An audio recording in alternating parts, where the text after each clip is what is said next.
செங்கோட்டையன் அண்ணன் தாவேகால ஜாயின் பண்ண போறாருன்ற செய்தி வந்தோடைய தாவேகா தலைவருக்கு ஒரு பெரும் மூச்சு. உள்ளுக்குள்ள தையலை பிரிச்ச மாதிரி ஒரே அலாதி ஆனந்தம். அப்பாடா, இப்ப தாயா என் அரசியல் வாழ்க்கையில ஒரு ஒளி தெரியுது அப்படின்னு நினைச்சிருக்கார். அவர் நினைச்சு முடிக்கிறதுக்குள்ளேயே இது எப்படின்னு எரியும் அப்படின்னு சொல்லி அந்த லைட் அந்த பல்பை பிடிச்சி பிசுக்கி விட்டாங்கன்னு வச்சுக்கிறேன். முடிஞ்சு வச்சு பனையூரை நோக்கி வந்த வண்டி பாதி வழியிலேயே பாதை மாதிரி வேற ஒரு ரூட்டுக்கு கிளம்பி ஓடிருச்சான். இப்ப பாடுவோமா எல்லாரும் சேர்ந்து, ஒருத்தனு வந்தானே திருப்பிட்டு போயிட்டானே தங்கமே தளபதிக்கு வேட்டு வேட்டு. இது நடந்தது எதனால? உண்மையிலேயே இது நடந்தது யாருக்கு இப்ப நல்லது? செங்கோட்டையன் அண்ணன் எங்க செட்டில் ஆகிறதா பிளான் பண்ணியிருக்காப்புல. தன்னோட அந்த அரசியலோட அந்த லாஸ்ட் எபிசோட்ஸை செங்கோட்டையன் அண்ணன் எப்படி இருக்கணும்னு முடிவு பண்ணியிருக்காரு. பார்த்துருவோமா?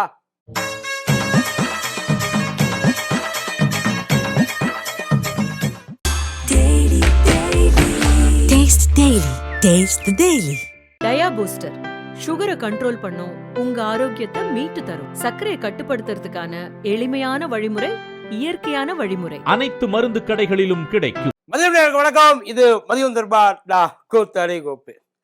செங்கோட்டையன் அண்ணன் தாவேகாவுக்கு கொடி பிடிப்பார்னு பார்த்தா தலைவருக்கு வெடிய வச்சுட்டு போயிருக்காப்புல.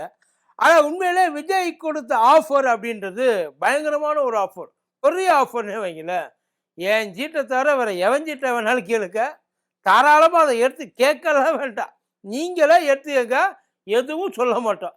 எனக்கு அடுத்து இந்த கட்சியில் நீங்கள் தான் எல்லாமே, ஹாப்பி ப்ரோ அப்படின்ற மாதிரியே தான் அந்த டீலிங்கு போயிருக்கு. அதாவது தலைவர் பதவியை தவிர மற்ற எல்லா பதவியையும் அவருக்கு எது பிடிக்குதோ அதை அவர் பாயிண்ட் பண்ணியிருந்தா போதும். ஆனால் அவர் கொஞ்சம் யோசிச்சு பார்த்துருக்காரு. இல்லை, அவருக்கும் இத்தனை வருஷம் அரசியல் இருந்து இதை கூட செய்யலைன்னா வேற எப்படி? எப்பா சாமி, உனக்கு ஒரு கும்பிடு, உன் கட்சிக்கு ஒரு கும்பிடு, இனிமே நான் இந்த பக்கமே வரமாட்டேன். இல்லை, அவருக்கு தெரிஞ்சு போச்சு ஏதோ ஒன்று மண்டையில் டங்குன்னு ஒன்று அடிச்சிருக்கு. ஆளை விட்றா சாமின்னு சொல்லி மனுஷன் தலை தெறிக்க ஓடி இருக்காப்புல. இதில் இப்போ என்ன பிரச்சனை அப்படின்னா, இவர் எங்கே போனாலும் இவங்க சொல்ல போகிறது ஒன்றே ஒன்று தான். இந்த அதிமுக சைட்லேருந்து ஒரே ஒரு விஷயம் தான் சொல்லுவார். எங்கே போனால் தாவேகாவாக இருக்கட்டும், பாசகவாக இருக்கட்டும், திமுகவாக இருக்கட்டும், எங்கே போனாலும் செங்கோட்டையனுக்கு அவன் அடிக்க போகிற லேபிள் துரோகி, பச்சை துரோகி. ஏன்னா இது வரைக்கும் போன எல்லாருமே அதைத்தான் வந்து சுமந்துக்கிட்டு போயிருக்கா, இல்லை சுமக்க வச்சு இவங்க வேடிக்கை பார்த்துக்கிட்டு இருந்திருக்கா. அது ஒன்றே ஒன்று தான். அதான் என்னன்னா, இப்போ ஐயா பழனிசாமி எப்படி வந்து மேலே டெல்லி முதலாளிகளுக்கு அடிமையாக இருக்கிறாரோ, அதே மாதிரி ஐயா பழனிசாமிக்கு இங்கே அடிமையாக இருந்தால் அவங்க நல்லவங்க, விசுவாசிகள், உண்மையான அதிமுக காரங்க, அவங்களோட அகராதியை பொறுத்த வரைக்கும். அதே வந்து அதிமுகவுக்கு எது நல்லது? இது வந்து இப்போ ஐயா பழனிசாமி எடுக்கிற அந்த ஸ்டெப்ஸ் எல்லாம் கட்சிக்கு நல்லதா அவருக்கு நல்லதான்னு பார்த்தா முழுக்க முழுக்க முழுக்க அவருக்கு எது நல்லதோ அதை மட்டும்தான் மனுஷன் எடுத்துக்கிட்டு இருக்காப்புல. அவருக்கு எதிராக யாராவது பேசினா, அதாவது அதிமுகவுக்கு நல்லதுக்காக யாராவது பேசுனா அவங்கள அடித்து வெளியில் துரத்தி விட்டுறது. இப்போ ஓபிஎஸ் ஐயா மேலே என்ன பிரச்சனை அப்படின்னா, அவர் அதிமுக ஆஃபீஸை அடித்து நொறுக்கினார். இது அவங்க சொன்னது. அதிமுக ஆஃபீஸை அவர் எத்தனை வருஷமாக முதல்ல அதிமுகவில் இருக்கிறார். நான் செங்கோட்டையன் விஷயத்துக்கு அப்புறமா வருவோம். இது பார்க்க வேண்டிய விஷயங்கள் நிறையா இருக்குது. எப்படி சிதைக்க உண்மையான அதிமுகவோட துரோகி யாருன்றது தெரியணும் இல்லையா? எப்போ அவர் வந்து அதை போயிட்டு உடைச்சாப்புல. அதான் இவரை முதல்வர் ஆக்கணும்னு சொன்னப்போ எந்த மறுப்பும் சொல்லாமல் ஐயா இபிஎஸ்ஸை முதல்வர் ஆக்கினார். அவர் தான் கட்சியோட பொதுச் செயலாளர் அப்படின்றப்ப அதுக்கும் உள்ள வந்து ஓகே, நீங்களே பொதுச் செயலாளராக இருங்க அப்படின்ட்டார். எல்லாத்துக்கும் ஓகே. ஆனால் எந்த இடத்துல பிரச்சனை வருது அப்படின்னா, ஐயா ஓபிஎஸ் அவர் என்னைக்கு அவர் டம்மியாக ஃபீல் பண்ணுறாரு, என்னைய இப்படி ஓரமாக ஒதுக்கி உட்கார வச்சு மிச்சம் சாப்பிட வச்சுக்கிட்டு இருக்கீங்களப்பா, இதுக்கு என்னப்பா அர்த்தம்? நானும் வந்து இந்த கட்சியில், நான் தானே இந்த கட்சியில் முதல்ல ஆள், அவருக்கு இருக்கும்ல, இப்போ வந்தவருக்கே இவ்வளவு தூரம் இருக்கிறப்ப அப்பையிலேருந்து இருக்கிறவருக்கு எவ்வளவு இருக்கும் யோசிச்சு பாருங்க.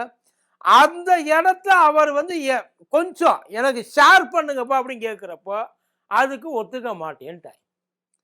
அப்பதான் அதான் இவர் எடுக்கிற முடிவுக்கு அவர் ஒத்துவல்ல. அதான் இவர் எடுக்கிற எல்லா முடிவுக்கும் ஆமாம் போட்டு உட்கார்ந்துருந்தா இப்பயும் ஐயா பன்னீர்செல்வம் அங்கனுக்குள்ள உட்கார்ந்துருக்கலாம், நிஜமா உட்கார்ந்துருக்கலாம். அவருக்கும் வந்து ஒரு வெறுமனே டம்மியா ஒரு ஆளா சும்மா உட்கார வச்சிருப்பாங்க இல்ல, ஃபார் த நேம் சேக், இன்சியலுக்காக ஒரு பிள்ளைக்காக உட்கார வச்சிருப்பாங்க இல்ல, அந்த மாதிரி உட்கார வச்சிருந்துருப்பாங்க. அப்படி உட்கார்றதுக்கு அவருக்கு விருப்பம் இல்லை. என்னைக்கு அவரை ஏறி மிதிக்கணும்னு நினைச்சாங்களோ அன்னைக்கு அவர் உள்ள வந்து அடிச்சு காலி பண்ணிட்டாப்புல. இல்லை, அதுதான் நடந்தது. அதை ஒரு எக்ஸ்ட்ரீமுக்கு அவரை கொண்டு போய் தள்ளி எதுவும் பண்ண முடியாது. அதுக்கப்புறம் தான் அவரை வெளியில நீக்குனாங்க, கூப்பிட்டு வச்சு அவமானப்படுத்தினாங்க. இப்போ ஒட்டு மொத்தமா வந்து ஒன்றும் இல்லாமல் தான் உட்கார்ந்துருக்காரு. அதுலலாம் வந்து அதுக்காக அவர் பயங்கரமாக வந்து ஒரு ரெவல்யூஷனை கிரியேட் பண்ணி ஒட்டு மொத்தமாக தான் வகைப்படுத்தி அந்த தொண்டர்களை எல்லாம் வந்து அவர் வந்து இல்லையா அப்படின்னு ஏங்குற அளவுக்கு அப்பெல்லாம் எதுவுமே அவர் பண்ணல. அப்பெல்லாம் எதுவுமே அவர் பண்ணல. அது சும்மா வெறுமனே அவர் ஒரு இதை வச்சுட்டு உட்கார்ந்துருக்காரு. என்னைக்காச்சும் இந்த ரயிலுக்கு காத்துருப்பாங்க இந்த பழைய பாரதிராஜா படத்துலலாம், அவன் வருவான் என்று இவள் காத்திருக்கிறாள் அப்படி மேலே. அந்த மாதிரி அதிமுக தொண்டர்கள் கண்டிப்பாக ஒரு நாளைக்கு தன்னை தேடி வருவாங்க அப்படின்ற ஒரு நம்பிக்கையோட அவர் உட்கார்ந்துருக்கார். அவர் கூட நிறைய பேர் தான். இப்போ மனோஜ் பாண்டியன் இருந்தார். இப்போ மனோஜ் பாண்டியன் திமுகவுக்கு போனதுக்கப்புறம் அவர் அதிமுக பாத்தியா துரோகி, இவங்க பிளானே இதுதான் இவங்களோட பி டீம், அதாவது திமுகவோட பி டீம் இவங்க தான் அப்படின்னு சொல்லி எல்லாம் மைத்ரேயன் சொல்லுவாங்க, இங்கே அன்வர் ராஜா சொல்லுவாங்க, இப்போ மனோஜ் பாண்டியன் சொல்லுவாங்க. ஆனால் எத்தனை நாளைக்கு இவங்களுக்குள்ளே உட்காந்து நீ சேர்த்துக்க மாட்டேன். அதான் பல முறை வந்து ஐயா ஓபிஎஸ் நேரடியாகவே கேட்டு பார்த்துட்டாப்புல, எங்களுக்கு எதுவுமே வேண்டாம், பதவி கூட எனக்கு எந்த பதவியும் வேண்டாம், என் கூட இருக்கிறவங்களுக்கு மறுபடியும் அதை திரும்ப கொடு, கட்சி ஒன்று சேரணும், இதுதான் அவங்களோட எய்மு. எனக்கு பவராக இருக்கிறது வேற, கட்சி நல்லா இருக்கணும். ஐயா ஓபிஎஸ் இருக்கிறப்பயே எந்த இடத்துல பிரச்சனை வந்துச்சுன்னா தொடர்ந்து ஐயா இபிஎஸ்ஸால எதுவுமே செய்ய முடியலை. அதாவது கொஞ்சம் கொஞ்சமாக கிராப்பாக அது இறங்கிக்கிட்டே போகிறத பார்த்து எங்கே இது போய் சரிஞ்சு விழுந்து மறுபடியும் எந்திரிக்க முடியாத ஒரு நிலைமைக்கு வந்துடுமோன்னு நினைக்கிறப்ப தான் ஐயா ஓபிஎஸ் மறுபடியும் ஏதாச்சும் செய்யணும்னு நினச்சாப்புல. அப்படி இருக்கிறப்ப தான் இவர் ஏதாவது செஞ்சு நம்மளை ஏதாவது இவங்க டம்மி பண்ணிடுவாங்களோ. ஏன்னா சின்ன பர்ஃபார்மன்ஸ் கண்டால் ரொம்ப பெருசாக தெரியும். அதே மாதிரி தான் உட்காந்தாங்க, எவ்வளோ கேட்டு பார்த்தா கெஞ்சி பார்த்தாங்க, ஒன்றுமே நடக்கலை. எனக்கு என் இடம் முக்கியம், இது என் இடமா மட்டும் இருக்கிறது ரொம்ப முக்கியம் அப்படின்றதுல ஐயா எடப்பாடியார் ரொம்ப தெளிவாக இருந்தாப்புல. அதைத்தான் இப்போ அதுக்கப்புறம் வெயிட் பண்ணி பார்த்தாங்க, இது எதுவும் தேடுற மாதிரி இல்லை, அந்த பக்கம் போய் ஜாயின் பண்ணிட்டாங்க. இப்போ செங்கோட்டையன் அண்ணனுக்குமே அதைத்தான் சொல்ல போகிறாங்க. செங்கோட்டையன் அண்ணன் அதிகபட்சம் கேட்டது என்ன? கட்சி நல்லா இருக்கணும், இந்த கட்சியை வளர்க்குறதுக்கு என்ன வழி, அதை மட்டும் சொல்லுங்க. இப்போ எப்படி துரோகின்னா எதை தெரியுமா துரோகின்னு சொல்லலாம்? ஒருவேளை அம்மா உயிரோட இருந்து அம்மாவுக்கு எதிராக இவங்கெல்லாம் செயல்பட்டாங்கன்னா சரிங்களா, அம்மா இருக்கிறப்ப செங்கோட்டையன் தள்ளி வச்சாங்க, உண்மை.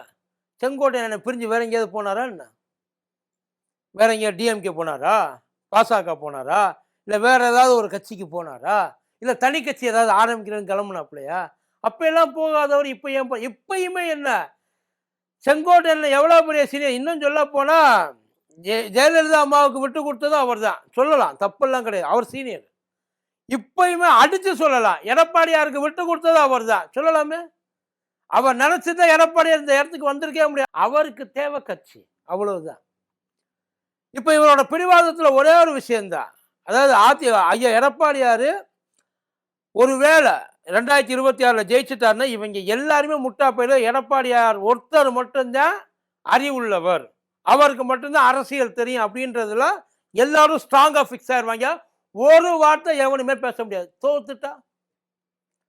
தோத்துட்டா கூட மாட இருக்கிறாங்களோ கொஞ்சம் நஞ்ச பேர் அவங்க. அதுக்கப்புறம் ஐயா எடப்பாடியார் இருக்குன்னு இருக்குவாங்க. பேசுனியே கொஞ்சம் நஞ்ச பேச்சா பேசுனேன், நான் பண்ணிடுவேன், கிழிச்சிருவேன், செஞ்சிருவேன், ஜெயிச்சிருவேன். இப்போ என்ன பண்ண போற? இப்போ இதுக்கு தான் தலைப்பாட அடிச்சுக்கிட்டேன், இந்த கர்மத்தை எல்லாம் பண்ணாத, நீ எல்லாம் ஒரு மனுஷனா கேட்பாங்க, சத்தியமா கேட்பாங்க. அன்னைக்கு அந்த வார்த்தை அவங்க வாயிலிருந்து அவசியம் வரும். அன்னைக்கு எல்லாத்தையும் நீக்கி விட்டு நான் ஒருத்தந்தே அதிமுக உட்கார்ந்துருக்கலாம், அதுதான் அதிகபட்சம் நடக்கும்.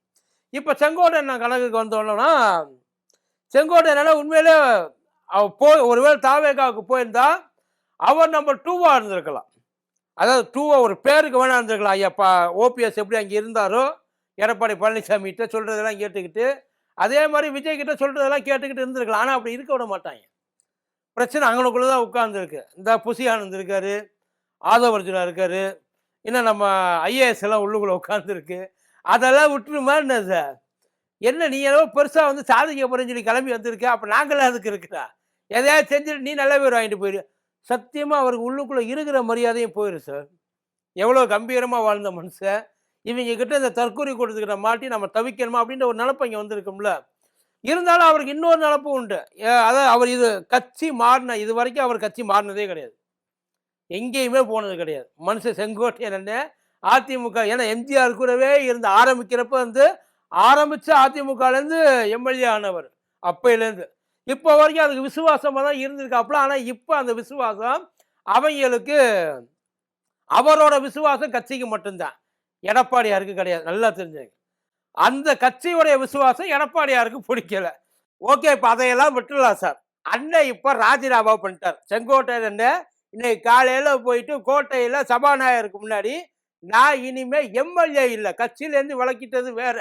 கட்சியிலேருந்து விலகினாலும் அவர் எம்எல்ஏ தான். ஆனால் எம்எல்ஏ பதவியை நான் ராஜினாமா பண்ணுறேன் அப்படின்னு சொல்லிட்டு ராஜினாமா. ஏன்னா போகிறப்ப சுத்தமாக போகணும். இங்கேருந்து எம்எல்ஏவா இருந்து ஓடி போனவர் தானே அப்படின்னு இவங்க பேசுவாங்க, புரியுதா? அதனால என்ன பண்ணிட்டாப்புல ராஜினாமா பண்ணிட்டார். இப்போ ஆள் வந்து ரொம்ப அவைலபிலிட்டியாக இருக்கிறார்.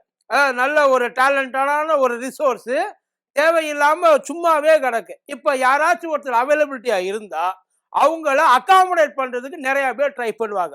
இப்போ திமுக சைட்லேருந்து அங்கெல்லாம் வந்து போயிருக்கோம். அதை ஃபஸ்ட்டு போயிருக்கோம். போகிறப்ப என்ன நினச்சிருப்பான்னா நாம் எப்படி திமுகவில் எல்லாம் போயிட்டு ஜாயின் பண்ணுறது? ஏன்னா இது வரைக்கும் அங்கேயே இருந்தவர், அவங்களுக்காகவே இருந்தவர். எம்ஜிஆர் ஆரம்பித்ததுலேருந்து இப்போ வரைக்கும் அவங்களுக்குள்ளேயே, எடப்பாடி வரைக்கும் அவங்களுக்குள்ளேயே உட்கார்ந்துருந்தவர்.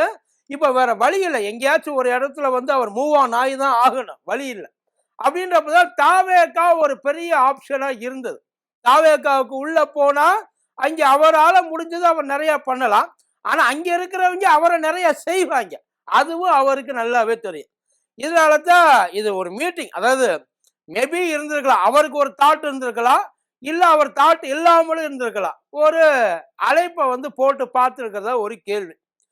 அண்ணன் அதுக்கும் தயார். Okay fine. அதாவது நமக்கு இருக்கிற இடம் முக்கியம். எந்த இடத்துல நமக்கு மரியாதை இருக்குதோ, எந்த இடத்துல நமக்கு வேல்யூ இருக்குதோ அந்த இடத்துக்கு நம்ம போற. அதாவது ஒரு இடத்துல இருந்து அசிங்கப்பட்டு அவமானப்பட்டு கஷ்டப்பட்டு கருமாயப்பட்டு அவங்களுக்கு மத்தியில செத்த புழுவா இருக்கிறத விட ஒரு இடத்துல போயிட்டு எவன் நமக்கு வந்து மரியாதை கொடுக்க தெரியுதோ, யாருக்கு நம்மளோட வேல்யூ புரியுதோ அவங்கள்ட்ட போயிட்டு நம்ம இருக்கிறதுல என்ன தப்பு அப்படின்னு அவர் நினைச்சார். என்னன்னு தெரியல. ஒரு கேள்வி, திமுகவுடைய துணை பொதுச் செயலாளர் பதவி அண்ணனுக்காக காத்துக்கிட்டு இருக்கு. அண்ணனு அதுக்கு ஏத்துக்கிறதுக்கு மனநிலைமைக்கு வந்துட்டாப்புல. ஏற்கனவே அதை இப்போ அந்த கோயம்புத்தூர் தான் திமுகவுக்கு இருக்கிறதுல பெரும் பிரச்சனை. அதுலலாம் இல்லை மாற்று கருத்துலாம் கிடையாது. ஆமா, எங்களுக்குள்ள அவங்க ரொம்ப கஷ்டப்படுறாங்க. ரொம்ப சவாலா இருக்கிற இடம் தமிழ்நாட்டுக்குள்ளேயே திமுகவுக்கு கோயம்புத்தூர் தான். அந்த இடத்த எப்படி பிடிக்கும்? அதுக்கு ஒரு அச்சாணி வேணும் இல்லையா? இப்ப இதை உள்ள தூக்கி போட்டால் மேபி அதான் என்டையர் கொங்கு பகுதியும் வரல அப்படின்னாலும் பாதியை இப்பயே வலிச்சு எடுத்துட்டு உள்ள வர்றதுக்கான வாய்ப்புகள் நிறைய இருக்கு. இது எல்லாமே ஒரு எலெக்ஷன் கணக்கு தான்.